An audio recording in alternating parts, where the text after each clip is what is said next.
La noche en que hurtó la llama que bailaba ligera entre sus dedos para ofrecérsela magnánimo a una especie todavía en ciernes, Prometeo no previó en absoluto en qué insondables berenjenales se estaba metiendo. Un acto impulsivo de titánica rebeldía contra el soberbio despotismo de los dioses se trocó en el arma más mortífera de todos, el libre albedrío de los hombres.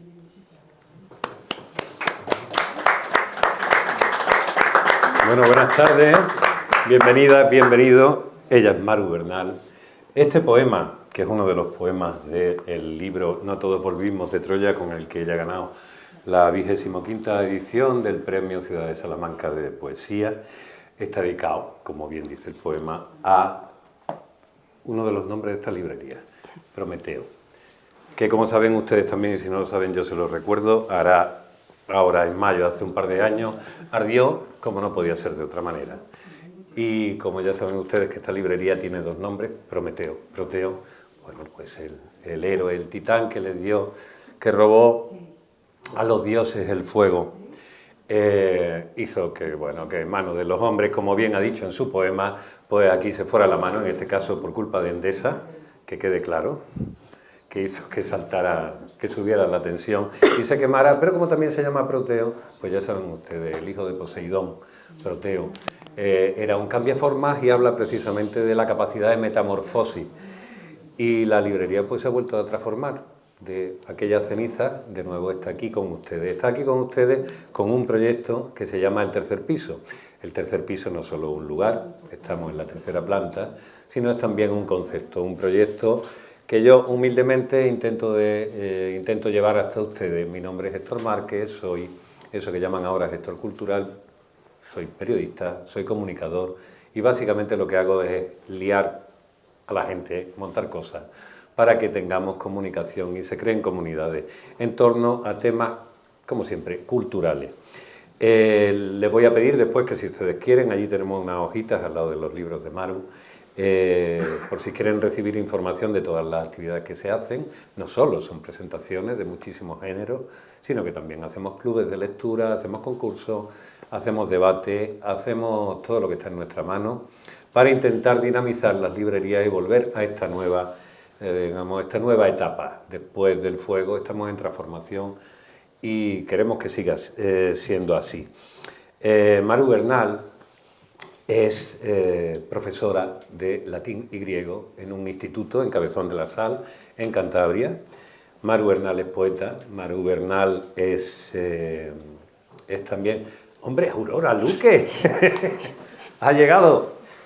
No, perdonen ustedes, pero Aurora Luque, gran amiga, poeta, es la máxima, bueno, Premio Nacional de Poesía este año, y es la máxima autoridad en todo lo que tiene que ver con la poesía clásica, modernizada y con los mitos griegos. Nos encanta, Aurora, queremos que después participe. Por favor, y si digo alguna tontería, tú me la perdonas, porque yo haré las veces de conductor gañán, en fin, lo que soy, y también les daremos la oportunidad a que ustedes digan lo que sea. Como decíamos, hoy venimos un poco a presentar y a utilizar el libro como excusa de tanto la biografía como las ideas que en este libro subyacen, la biografía de Maru. Le estábamos diciendo que Maru es poeta, es profesora. Eres profesora de latín y griego en un instituto en Cabezón de la Sal. Y entonces decía, tendrás un montón de alumnos, ¿no? Y tú me dijiste, 3, 4 de las últimas de Filipinas, pero ahí estamos aguantando. Oye, y ese momento, porque nosotros somos todavía de la época en que se daba latín, en segundo, en tercero de BUP, y había 40 allí leyendo a Plauto o intentándolo, y griego ya había una escisión, pero todavía había mucha gente, y ahora mismo las pintas negras, ¿no?, para esta asignatura. Las pintas negras, pero los poquitos que están vocacionalmente, y eso también es bonito. Claro. Tenemos nuestro gueto, somos los frikis del instituto, también está bien, eso Oye, ¿y les gusta? prestigio. ¿Qué realmente sirve? Vamos a ir creando, vamos intentando hacer vasos comunicantes entre la profesión, la afición, la pasión y todo ese tipo de historias. Hoy en día, ¿cómo es enseñarle a la gente eso que dicen lenguas muertas? Porque vosotros habláis de lenguas clásicas Claro. y de las madres, ¿no? De todas las lenguas.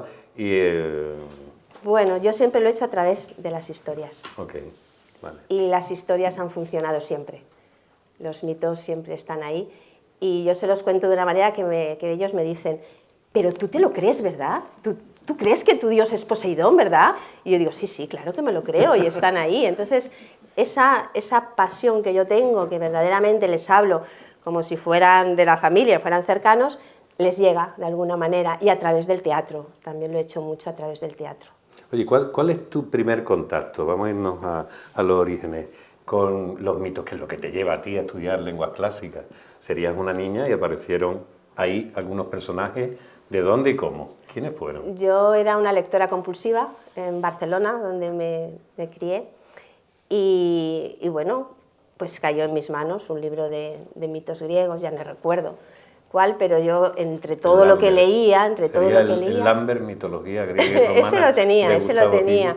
Pero bueno, me gustaron muchísimo, me gustó muchísimo la asignatura de latín en segundo de BUP, y cuando le dije a mi padre que quería ser actriz, me dijo, no, eso es una profesión muy inmoral, primero haz clásicas y luego ya podrás ser actriz.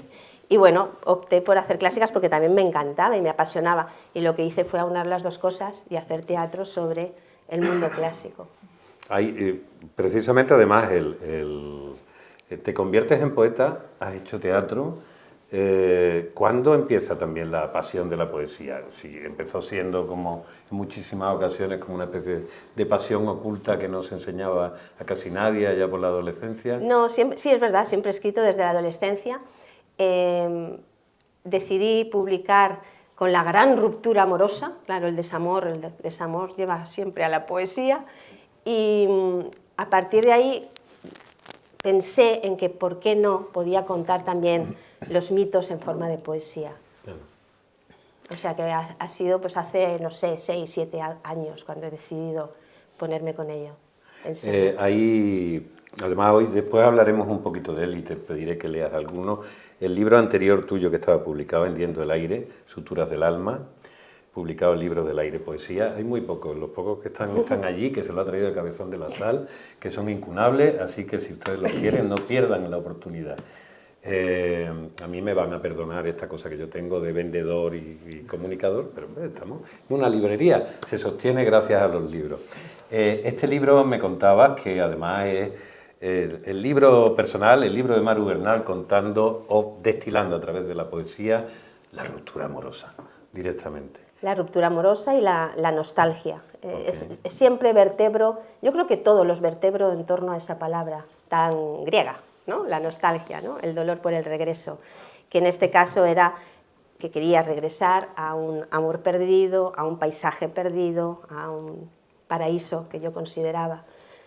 Y bueno, y en este pues es más la nostalgia por la infancia mediterránea, creo. Porque tú eres, para quien no lo sepa, tú naciste en Barcelona, tu madre y tu abuela eran malagueñas. Sí. Como tanto. Yo estuve en Barcelona viviendo 3 años, estudiando enfermería, y allí creo que vi un catalán de lejos, pero no estoy muy seguro. Como no llevaba barretina ni camiseta de Barcelona, no estaba claro que fuera catalán. No, es que allí hay un compendio de mucha gente, de muchos países, y es lo que enriquece todo, porque gracias a Dios, yo y todo, la raza pura no existe. Cuanto más influencia venga de todas partes, en lengua, en comida, en tradición, en música, toda la cultura es enriquecedor. Por eso España es... Bueno, España, y estamos aquí con mitos griegos, mitos... Sí, y las raíces las tengo muy malagueñas y muy mediterráneas, aunque no he vivido aquí, pero yo lo siento porque mis abuelos siempre vivieron conmigo en Tarragona. Y yo ahí aparecen mis abuelos son una constante, sobre todo mi abuelo. Bueno, ya que nos estamos metiendo un poco en Todos no volvimos de Troya, Lo primero es un libro, está dividido en 3 partes, como si fueran 3 actos. Sí. El primero in illo tempore, ¿no? En aquellos tiempos. Sí. El segundo de aquellas... De viejas culpas y nuevas redenciones. De viejas culpas y nuevas redenciones. Y el último... Homérico mediterráneo. Homérico, ya... Ya sin tapujos. Bueno, estas 3 partes, ¿qué es lo que quieren? Bueno, lo primero, no todos volvimos de Troya. Básicamente es el sutil o evidente homenaje a lo que tú quieres contar. Es decir, no desde el punto de vista de los guerreros, vencedores o no, que regresan a su casa tras el fin de la guerra de Troya, sino de la gente que sobre todo se queda esperando. Se queda esperando. Y la mayoría eran mujeres, en la mayor parte de los casos, mujeres o hijos, es decir, los débiles. Por lo tanto, es una visión Sí. de ponerle la voz a quien no la tuvo en aquel momento, ¿no?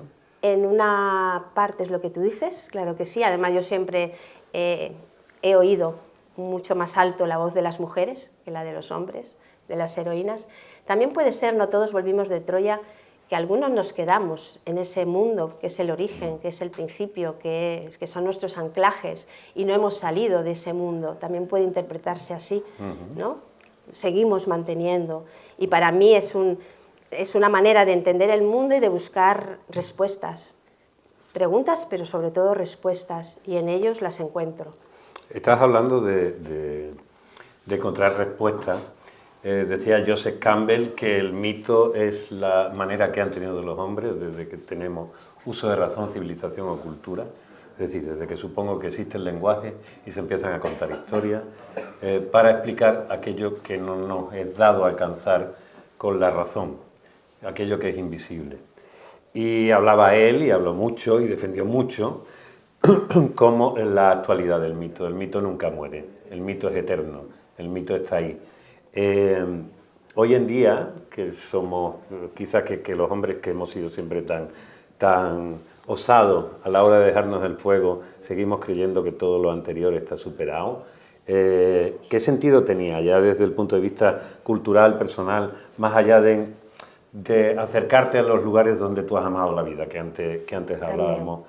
Y uno de esos lugares evidentemente eran tus referencias culturales y la referencia a los mitos. Ahora hablamos del mito como estructura, el mito como manera de explicar la vida y el mundo. Y ahora es cuando Aurora Luque viene y me explica el mito, porque a mí me pones una pregunta que para mí, yo creo que el mito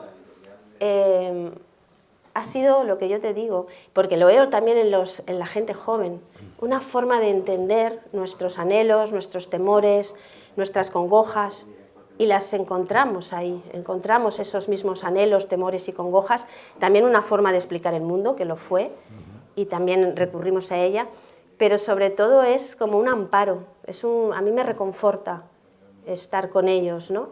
Y sobre todo reconocerlos en el día a día, que es lo que yo muchas veces digo, que yo es que me he encontrado con los héroes y heroínas de la mitología clásica en mis andanzas por Italia y por Grecia, y de repente he dicho, anda, pero si es el mismísimo dios Eolo en Santa Margarita Belice tomándose un café, y yo te prometo que yo veía en aquel señor a Eolo.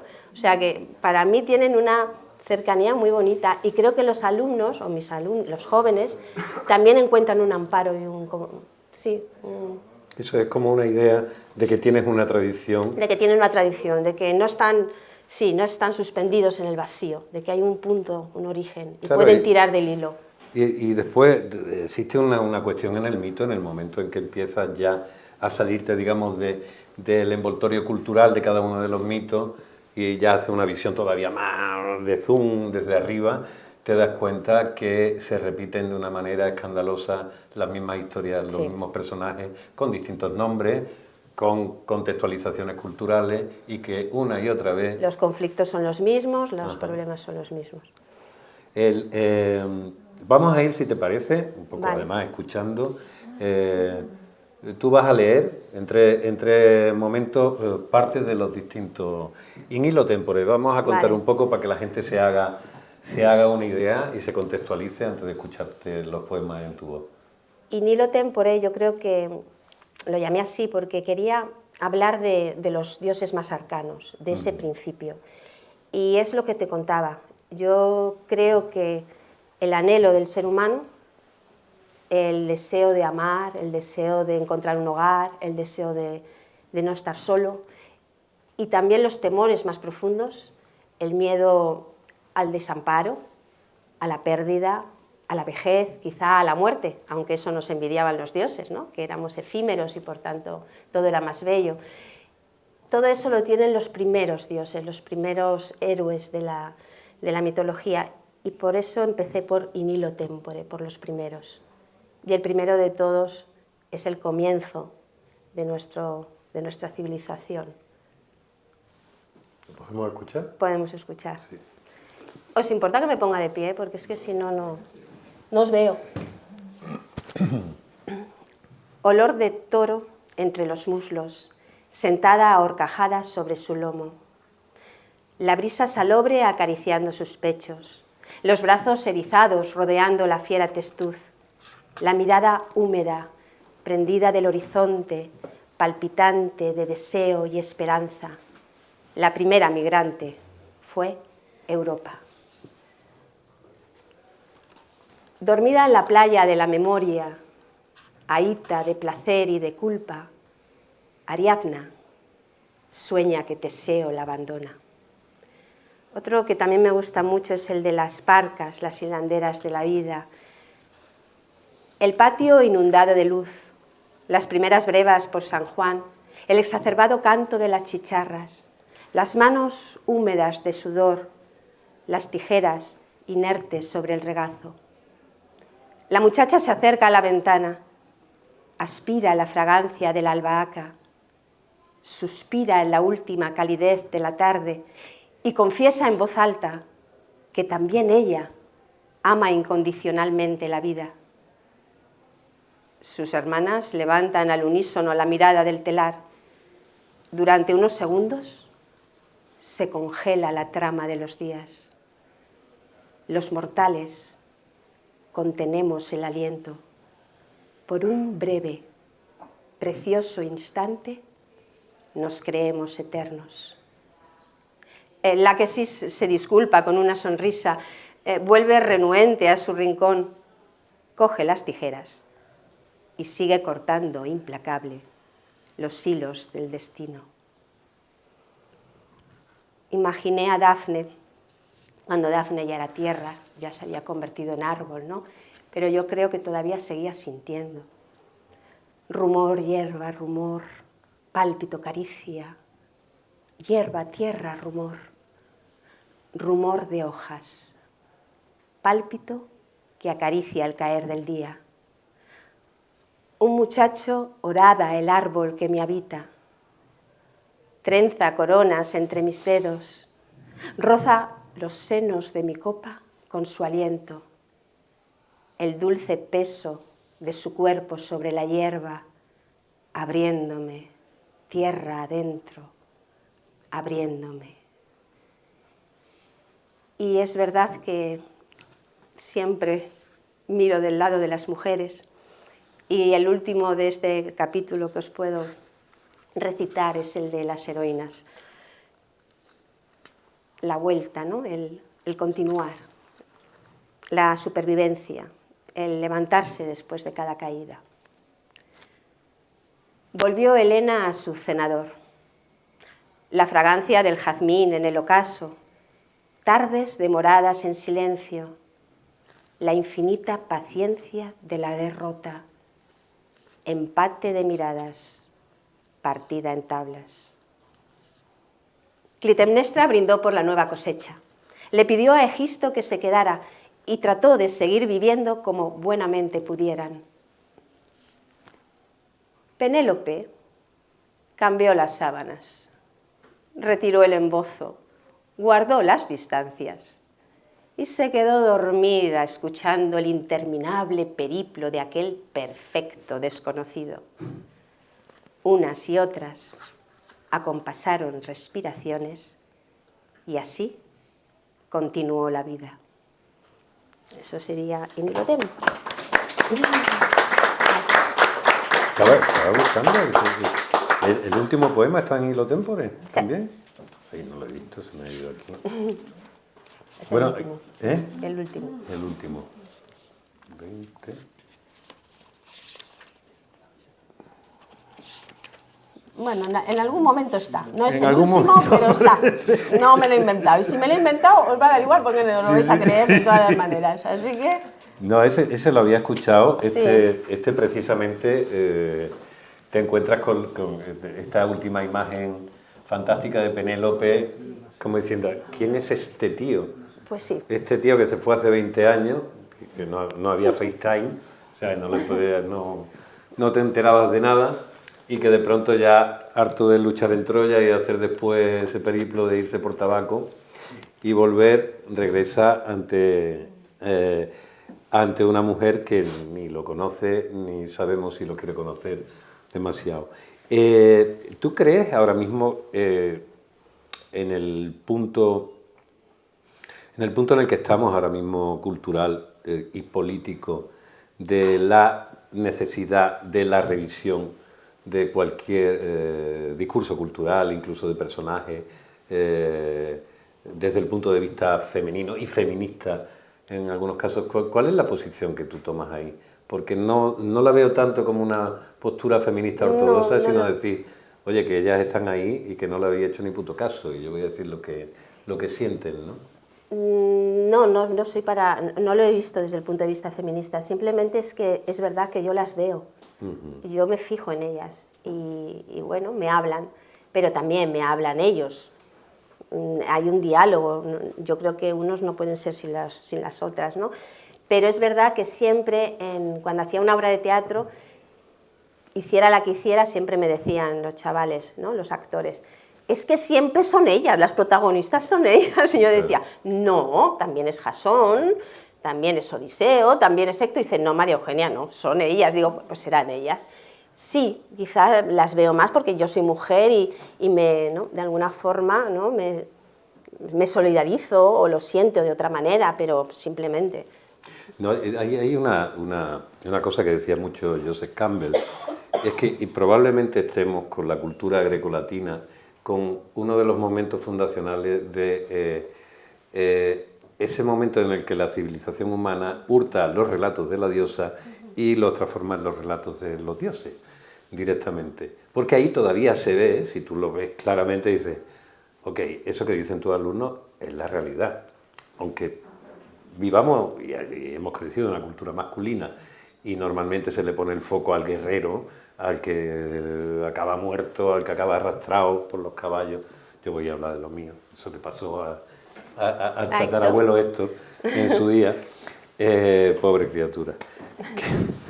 Realmente quienes lían y resuelven y las que están en el centro de todo son mujeres. O la urdimbre son ellas. La urdimbre es son femenina, ellas. profundamente. Sí. Incluso las diosas, te das cuenta que te meten un Hades o un Plutón allí, no sé cuánto, pero que antes estaban las diosas que generaban directamente todo el ciclo de la vida. Directamente, Gea está antes. A veces de pronto decir, bueno, pues había ahí un Gea Saturno, está muy perjudicada.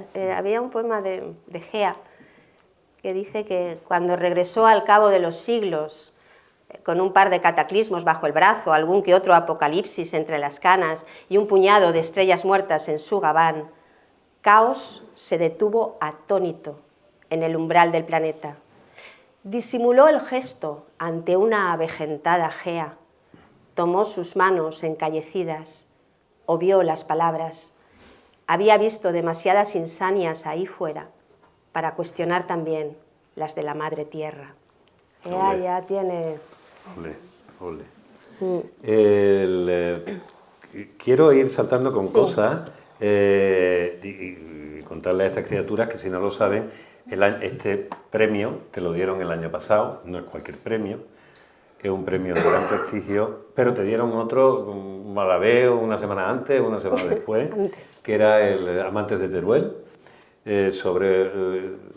¿Cómo se llamaba? Rumores yámbicos. Rumores yámbicos. Ese está inédito, pero también son cartas de mujeres, qué casualidad, también son mujeres, también son heroínas griegas que se hablan la una a la otra Y bueno, ahí está mi madre hablándome a mí, yo hablándole a mi hermana habla, son todo, pero bueno, ahí las vi también clarísimas.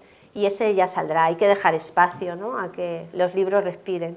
Pero ¿cómo es eso? Ahora ya hablemos de Maru, que de pronto en un mismo año te caen Yo creo dos que pedazos de premio. la responsable es Aurora. Quiero Aurora decir, Luque. sí, porque ella ha puesto Aurora ha puesto a los clásicos ahí y estamos en un resurgir, ¿no? Estamos en un momento muy bonito y muy dulce. Entonces, bueno, yo soy una de muchísimas, ¿no? Pero están ellas, ¿no? Está Aurora Luque, está Irene Vallejo, hay muchas mujeres, ¿verdad? Entonces... Irene Vallejo ha hecho mucho por... Y tú también, no sé, yo te conocí a ti también. Aurora, o sea, para que te escuchemos y además Claro. te escuches esto. Lo escuchamos bien. No, ustedes lo escuchan, pero es que Pero es después que eso se graba. estamos de en moda, un vídeo y la ¿verdad que gente lo estamos de escucha. moda? Estamos Hombre, de moda las Aurora, ya clásicas. que te tenemos. No quiero decir nada, solamente apuntar que Irene Vallejo, con ese éxito enorme desde 2020 de su El infinito en un junco, pues y además que sigue traduciéndose, que ella sigue haciendo presentación, ahora está en Estados Unidos, en Canadá. Es un libro que ha calado muy, muy hondo, que ha recuperado el honor de los libros, del libro de papel, que ha hecho mucho para que no nos quedemos apocados y apocadas ante la avalancha tecnológica y que sigamos orgullosos de tener nuestros libros en papel. Y luego que el mundo clásico, bueno, yo creo que confluye ensayos también que se leían siempre. Tú estás citando a Campbell, pero aquí tenemos pues a Emilio Lledó, a Carlos García Gual, que son creadores y divulgadores también, ¿no? Creo que nunca ha habido una ruptura total. Y que lo de las lenguas muertas es una opinión muy tosca y que esta mañana he estado en un instituto en Cártama y bueno, allí mantienen griego y latín y literatura universal unidos en humanidades, porque yo creo que son los equipos directivos los responsables de, no los ministros ni nada de eso, sino en los propios institutos hay una responsabilidad sobre eso, y creo que se sigue pasando el relevo, ¿no? No hay siempre un grupo, nunca fueron muchos. Se supone que eran tiempos mejores cuando daba clases, pero también tenía un año, pues 2 alumnas, recuerdo, otro 16, otro... No dependía de no sé, no se sabía, pero nunca me cuestionaban. O sea, yo seguía con mis aulas abiertas, o sea, mi departamento y todo. Entonces, lo de la lengua muerta es como los tópicos esos, como por ejemplo cuando la gente de la traducción repite lo de traductore, traditore, porque es una rima que tuvo su gracia, pero eso es mentira también, ¿no? Entonces, ni las lenguas ni clásicas están muertas, ni el traductor es traidor, sino colaborador, apasionado de lo que traduce y el autor o autora que traduce. Y entonces, claro, son como tópicos y por eso siguen vivos. Es que no pueden morir. Se le puede hacer mucho daño y es verdad que hay peligro por leyes mal entendidas, sobre todo en nombre de una opcionalidad excesiva.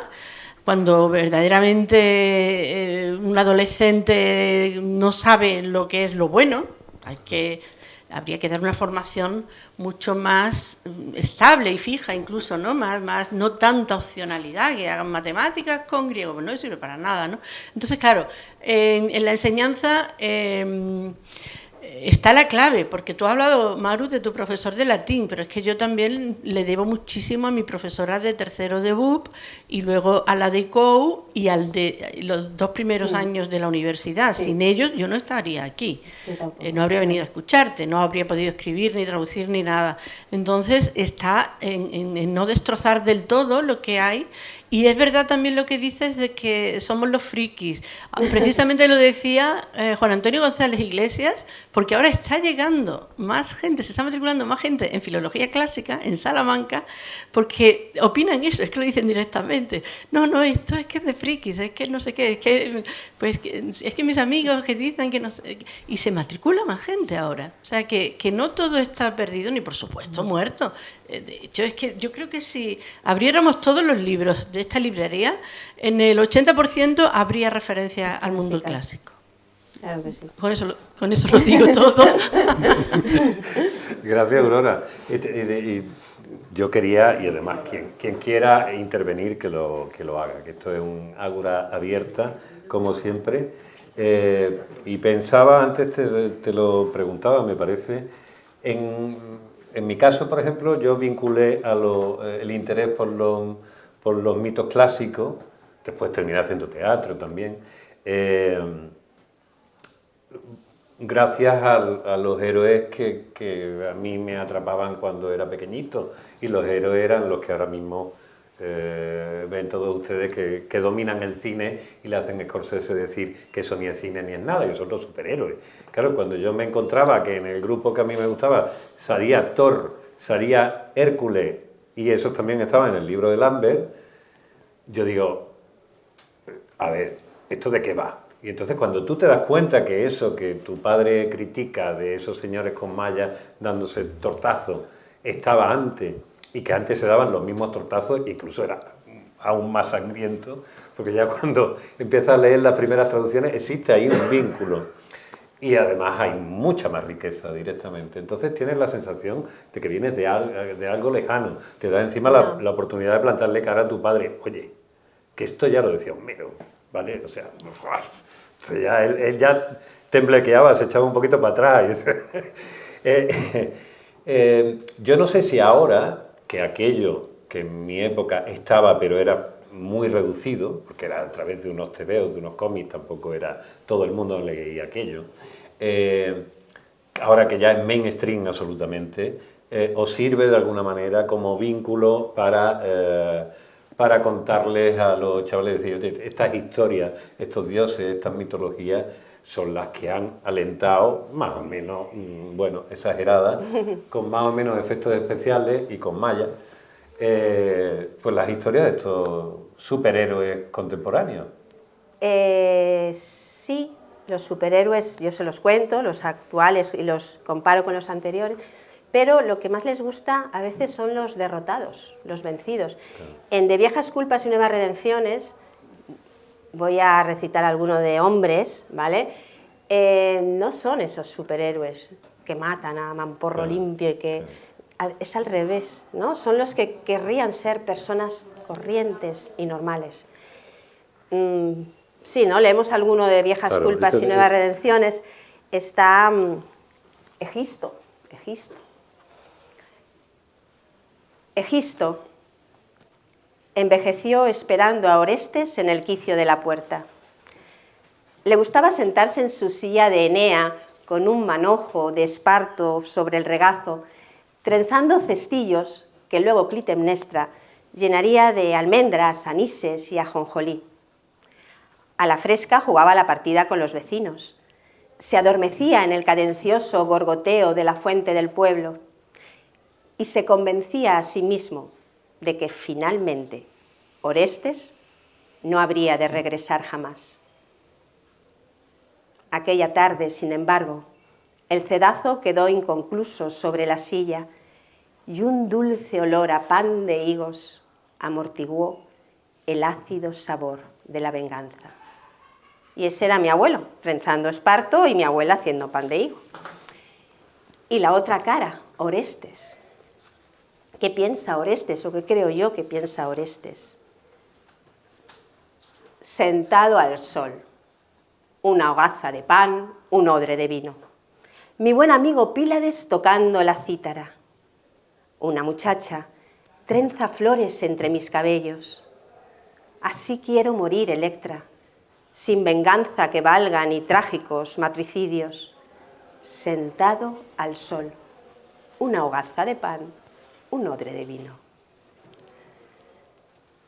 Hay alguno que me han dicho que es un poco lorquiano, volvemos a ellas, Sémele, tal vez Adela. Fueron ellas, mis hermanas. Ese amante furtivo que se colaba de puntillas en el lecho. Fueron ellas, mis hermanas. La habitación en penumbra jamás me permitió ver su rostro.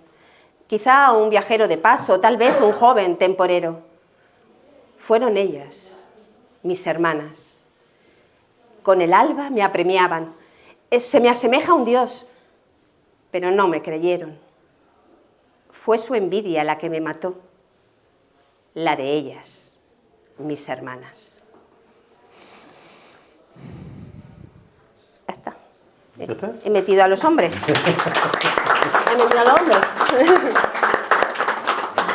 En parte también digamos, de la escritura que hace, como ya ha señalado ahora, metes a personajes reales, lo identificas. Toda mi familia. Está toda tu familia, toda tu gente, pero también hay experiencias propias, ¿no? Sí. Está la experiencia de Maru viajando a los lugares donde todo eso surgió. Y mis sentimientos y mis vivencias, o sea, yo soy muy Penélope, también soy muy Clitemnestra, yo soy muchas mujeres y lo que he vivido de repente sale en el poema, yo me doy cuenta que soy yo, claro que sí. De Penélope me acuerdo, de Clitemnestra, como te decía, subiendo. Ya no me acuerdo ni lo que hizo Ifigenia ni lo que hizo Clitemnestra, se me ha olvidado. Vamos a recordar un poquito. ¿Qué hacía Clitemnestra? ¿Qué le pasó? ¿Cuál fue su peripecia? Clitemnestra era la mujer de Agamenón. De Agamenón. Y cuando Agamenón sacrificó a su hija Ifigenia para conseguir vientos propicios para ir a Troya, ella no se lo perdonó nunca. Además era una inocente, ¿no? Hay un poema sobre esta niña, ¿no? Sobre Ifigenia, ¿no?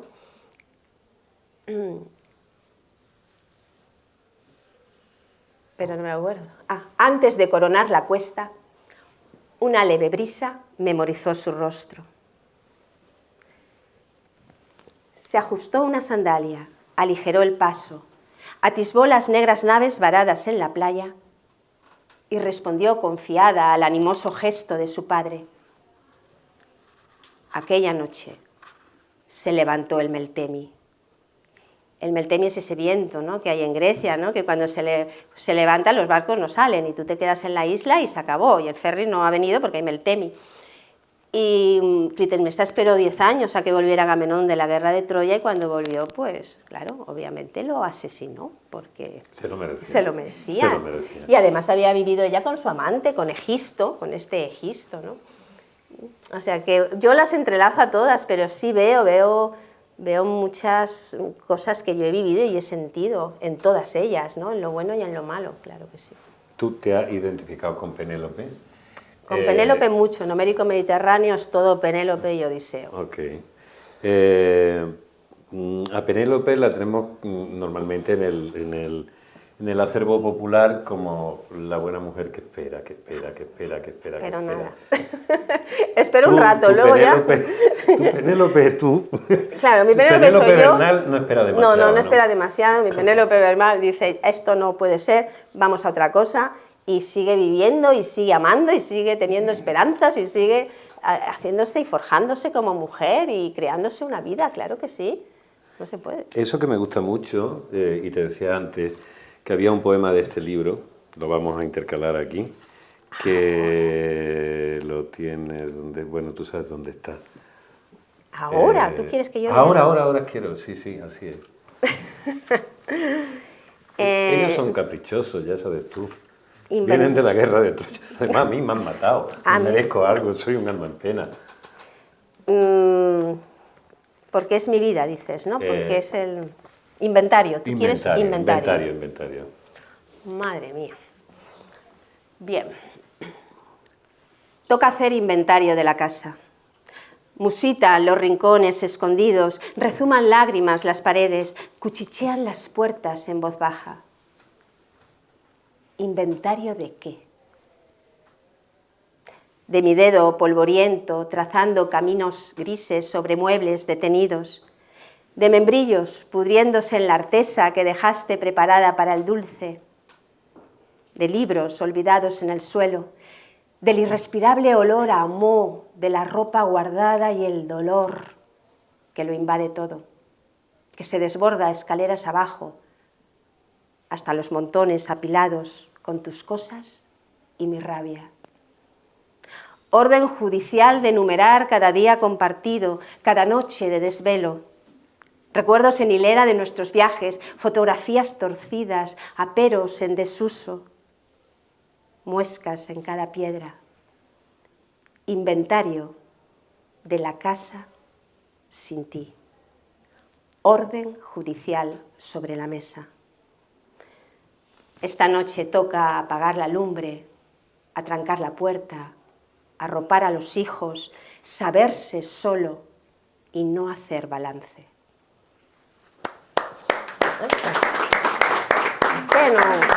No venía a cuento, esto era otra vivencia, esto era Castilla, esto era otra cosa. ¿Qué Penélope hay detrás de la escritora? Vamos a ir a la tercera parte, Homérico Mediterráneo. Penélope y Odiseo ahí a saco. Vale. Penélope, el bordado. Un escalofrío le recorre la espalda cuando se acomoda el manto. Cierra despacio las contraventanas. Cruza a hurtadillas el concurrido patio. Una seña sutil desde la puerta. El joven que la espera anhelante. Puntadas de deseo. El otro telar de Penélope. El caso es que Nausicaa no apareció. Ni aquel día ni ningún otro. Odiseo se quedó solo en la playa, coleccionando conchas, meditando en sus cosas. Ya no era tiempo ni ocasión de construir un hogar, buscarse una buena princesa, asentar la cabeza. Se lo advirtió su padre cuando dejó Ítaca con apenas 20 años, el petate bajo el hombro y una sed insaciable de no se sabía qué en las entrañas. No fue falta de amor, tenía el de Penélope, el de su tierra, un escarpado islote salpicado de cabras y algunos olivares. Se trataba de algo más difuso y ambiguo que todo eso. La acuciante necesidad de hacer y deshacer entuertos propios y ajenos. La nostalgia del eterno navegante, aventurero mercenario, líder sagaz, hábil en artimañas, audaz en las lides del amor, tanto como en las de la guerra, que al fin y al cabo resultaron ser la misma empresa. A Feacia había llegado ya viejo. Nadar a las primeras horas del día, sentir el sol en la calma chicha de la siesta, escuchar las cigarras a la sombra de un algarrobo, habían resultado ser algunos de los parcos, fugaces instantes de auténtica felicidad. No le quedaban fuerzas ni argumentos para volver a Ítaca, ni mucho menos a los brazos de Penélope. Ni siquiera sabía si seguían existiendo Ítaca y Penélope. Tal vez solo se habían perpetuado en su memoria.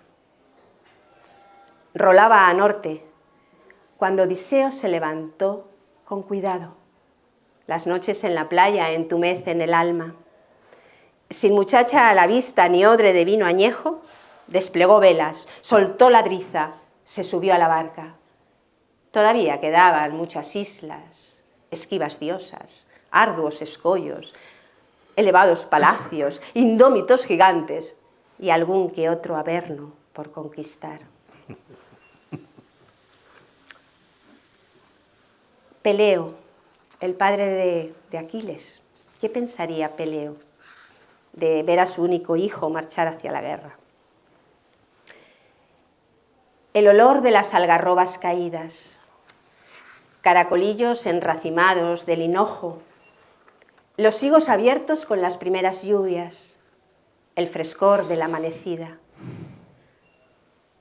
Un anciano Peleo afila el dalle, recorre con ojos cansados olivares y sementeras, maldice esa guerra inútil de ordenadores de huestes, domadores de caballos, héroes de la casta de Zeus y demás epítetos grandilocuentes. que apartan a su único hijo de las labores del campo, el abrazo a la mujer, el amor de la lumbre, la crianza de los hijos, temida vejez, bendito anonimato. Cada isla es escala, cada marea viaje, cada colina ancla, cada almendro amarre, todo puerto la posibilidad de una nueva travesía. Odiseo fue el primero, tras él embarcamos todos. Y acabemos con el encuentro entre los dos. Enredados en las nasas del tiempo, proféticas manchas de vino en el mantel, Odiseo mastica distraído el filo de la noche, mientras Penélope demora en la boca el sabor de la bienvenida. No siempre la historia coincide con el mito. Ahí está. ¿Está, muchacho? No está. No está todo. No. Tú sabes que aquí tenemos, No está tenemos una parte, aparte de lo que ustedes quieran preguntar, tenemos una parte que la que todo el mundo participa. Como siempre cuento, la función de las librerías básicamente era la de encontrarse con personas que hacían de guía, hacían de psicopompo. Ahora que ha traído Sánchez Dragó con sus gatos de nuevo el nombre y el concepto, ¿no? Los que te ayudaban a pasar de un lugar a otro. Y te recomendaban libros y en muchas ocasiones acertaban. Bueno, pues aquí hacemos un poco lo mismo, pero también queriendo ahondar y descubrir un poco qué libros hay detrás de cada escritor que le han hecho escritora. En el caso de Maru, ha elegido 5 libros, antologías, algunos de ellos, bastante, de poemas. Vamos a ir poco a poco y vamos a empezar por el primero, que algunos están descatalogados y ya no se los podemos traer, pero los pueden conseguir en librerías de viejo. Yo creo que cualquier amante de la poesía ha tenido alguna versión de este libro, alguna edición de las 1000 mejores poesías de la lengua castellana, 8 siglos de poesía española e hispanoamericana, las mejores composiciones de los más famosos poetas que han escrito en castellano. Ahora que nos creemos que lo de las listas, las tier lists que se llaman ahora son cosas de YouTube. No, esto ha existido siempre. Lo mejor de lo mejor, la antología. Y además con un cuadro de Rafael de Apolo y las Musas, que no podía estar más Ese más fue el adecuado. libro más práctico de mi adolescencia. Ese libro, que era rojo, pequeñito, rojo, nos lo dio mi madre un verano que se puso a llover y no paró de llover. Y entonces nos dijo, mirad niñas, a mi hermana y a mí, 25 pesetas por cada poesía larga que os aprendáis de memoria. 5 pesetas por las cortas. Y allá estábamos nosotras. Corriendo van por la Vega a las puertas de Granada hasta 40 Gomeles y el capitán que les manda. Y al entrar en la ciudad digo, esa vale como larga, ¿no? 25 pesetas.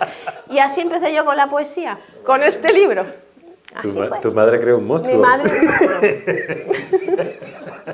Claro, así yo decía, oye, qué memoria tiene. No sabíamos lo que recitábamos, pero venga, dale. Pero Fuimos ricas. fíjate que estaba siguiéndote la lectura mientras leía y en algunos momentos has hecho pequeños cambios adaptados, digamos, a la teatralización del poema, la puesta en escena, que es una de las cosas que la gente que no se dedica al teatro siempre dice, pero ¿cómo se acuerdan de esos textos? ¿Cómo pueden tener memoria? Aquí tenemos a Enrique Girón, también, que es autor y actor y profesor, las 3 cosas de teatro. Y yo supongo que ahí Empezó aunque todo. fue al albur de las 25 Pesetas y del duro. O sea que ese año Ese sacaste un capitalito. verano fue muy glorioso. No recuerdan que te gastaste No me comanda, acuerdo. ¿no? Pero seguí leyendo poesía. Pues de las 1000 mejores poesías de la lengua castellana, pasamos a Félix Grande. Pasamos a Félix Grande. A Félix Grande. Este libro no sé cuántas veces lo regalé, hasta el punto de que ya no Sí. queda. Está también agotada esta edición, me parece que por ahí hay una de cátedra con Negro Espiritual de Félix Grande, la Ruiballas de Horacio Martín. Esta colección, la edición de Bardo Poesía. ¿Qué me dice de Félix Grande? ¿Cómo llegó? Félix Grande, como casi todo, llegó en la universidad en Salamanca. pero a mí me fascinó esa relación que tenía en las Rubayatas con la loba, con su amante, la llamaba la loba. 5 días que no te toco. Sí, en el amor no existe lo verdadero sin lo irreparable. Yo pensaba, ay madre, ¿no? ¿Para qué me voy a meter en el amor si esto va a ser irreparable? Pero me fascinó esa fuerza que tiene, ¿no? Y ese... Sí, me pareció muy pasional. Esa cosa flamenca, además, que tenía. Tú sabes que yo encantó antes de ese leerlo lo escuché porque mis padres trabajaban en una editorial. Entonces, yo he crecido tanto con artículos de papelería como con libros en casa. Entonces había una colección que tenían en la editorial que era de discos donde se recitaban Nuria Arpés, Paco Valladares, Fernán Gómez, los Dicenta, recitaban poesía castellana de todas las épocas. Y el último que sacaron fue una versión que hizo José Luis Gómez, recién llegado a España, de su periplo de migrante alemán, de la Rubaiyat y de otros poemas de... Y a mí aquello me fascinó. Primero por la forma de decir que tenía José Luis Gómez, que no se parecía al tipo de declamación que entonces se hacía en teatro, y después eso que tú dices. La loba. Era rotundo. Era muy rotundo. Era rotundo. Anda, que no he ligado yo con Félix Grande. Directamente. Vámonos a Emily Dickinson. 60 poemas. Y tú a Emily Dickinson le has dedicado... Sí, tengo un también, homenaje de... un Ella era homenaje. fuerte, sí, el poema ese. ¿Cuándo aparece y cómo? Cuando ella deja de ser fuerte, porque quiere decir, Emily Dickinson yo la encontré en los momentos más bajos, ¿no? En los que yo me veía una mujer sola con 2 niños pequeños y bueno, hicimos un recital que era un poemario de sensaciones en las que a mí siempre me ha gustado hacer cosas culturales en el pueblo, y pusimos a Emily Dickinson ahí en ese recital porque de alguna manera esa melancólica tristeza, pero también esa fortaleza que tiene ella, ¿no? En ese momento me impactó mucho y por eso le dedico ese poemario, ¿no? Y en ese poemario de sensaciones les tumbábamos a todos en el suelo con mantas y cojines y les dábamos fresas, chocolate, música, proyecciones, y al final nadie quería salir, pero yo cuando terminaba les digo, ¿habéis escuchado la poesía? No, nos hemos dejado extraer, nos hemos dormido, nos hemos relajado, pero era también muy bonito ese proyecto y pusimos a Emily Dickinson. Porque tú, hay que contarlo, hemos dicho que has tenido una relación constante con el teatro. Tuviste un grupo que se llamaba EOS Teatron. EOS Teatron, donde ganaste algunos premios. Todos. Todos. De teatro amateur, aficionado, muchos. ¿Nunca quisiste dar el salto o se te quedaron las palabras de tu padre que eso ni eso era moral y que era moral? No pude, quiero decir, soy profesora y tengo un horario, pero es una cosa que el teatro nunca me va a abandonar y voy a volver al teatro. Es que María Galeana... Sí, es lo que me dice mi madre. Tú con la edad de María Galeana. Digo, hombre, mamá, ¿tú cuándo te jubiles? Ya digo, bueno, pues ala, cuando me jubile. Como... A lo tonto, nos vamos acercando. ¿Qué ayuda al teatro? Yo siempre he pensado que si los maestros, en general, si la gente tuviera una formación teatral, sí. No solo seríamos más cultos, solamente hay que ver cómo son las sociedades donde el teatro forma parte de su cultura cotidiana, de las escuelas, sino que además afrontaríamos con mucha más solidez, por ejemplo, el hecho de tú tenerte que subir a un escenario todos los días y tenerles que contar algo que puede ser más difícil incluso que los exámetros yámbicos. Yo además he hecho siempre teatro con gente joven y siempre se han apuntado al teatro las personas más frágiles, más vulnerables, más raras, más difíciles, y ver el crecimiento que han tenido esas personas, personal y social, hiciéramos lo que hiciéramos, daba igual, y cómo saltaban ahí, ¿no? Todos sus miedos, todas sus inseguridades, era maravilloso. A mí el teatro me parece un arma. En todo el instituto tendría que haber teatro obligatorio, ¿verdad? Y no lo hay.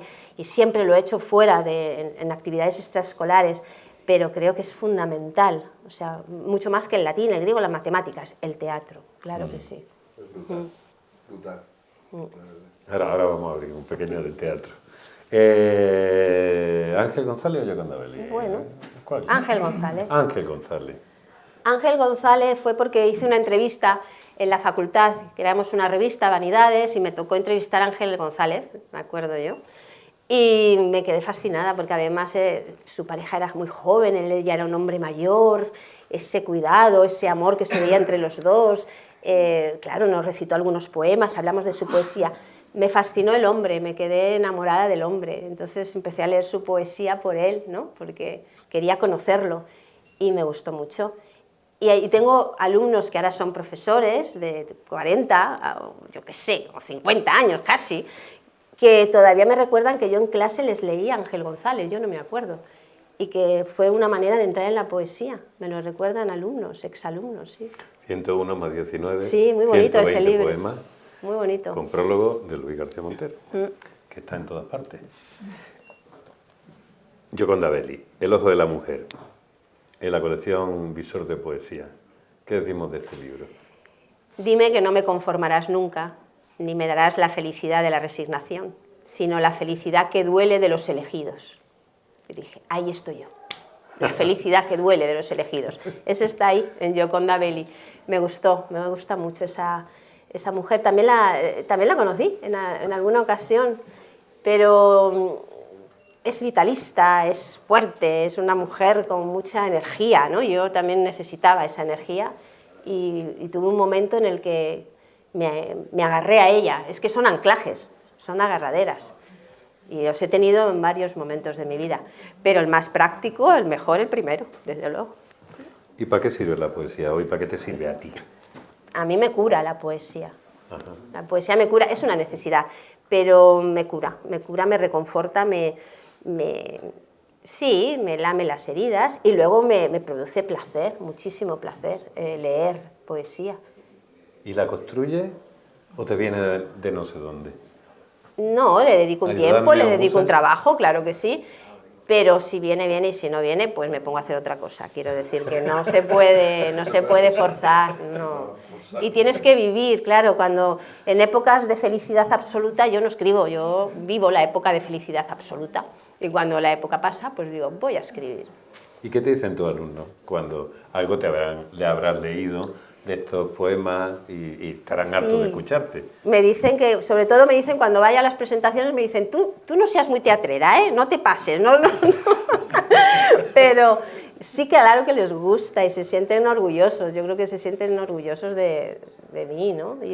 Porque luego todo esto lo llevamos a coros y hacemos juegos, pero bueno, también ellos están en otro mundo, qué tontería, ¿no? Están en otras cosas, les gusta, pero... ¿Y tienes mote, que tú sepas? ¿Yo? Sí, todos los maestros suelen tenerlo. Ya, no lo sé, no reconocido, pero bueno, que sí que he sido muchas veces la rara del instituto, sí, y que voy siempre por libre y que hago lo que quiero, pero no, mote no creo que yo sepa, no. Y lo sabría, lo sabría. ¿Eres la Bernal o eres Maru? Maru. Maru para tus alumnos. Maru. Pues yo os diría, porque después ellos se ponen muy contentos cuando termino antes de las 8:30, porque se pueden ir a su hora. No digo ellos, me refiero al resto de compañeros de la librería. Entonces os dejaría, si alguien quiere hacer alguna pregunta, y si no es así, bueno, pues allí tenéis el libro, ella lo firma ahora. Si queréis también apuntaros para recibir la información de esto, y si no queréis hacer nada de eso, pues... Pues muchas gracias. Un fuerte aplauso por venir. para Maru. Bueno, a vosotros. muchísimas gracias. A ti.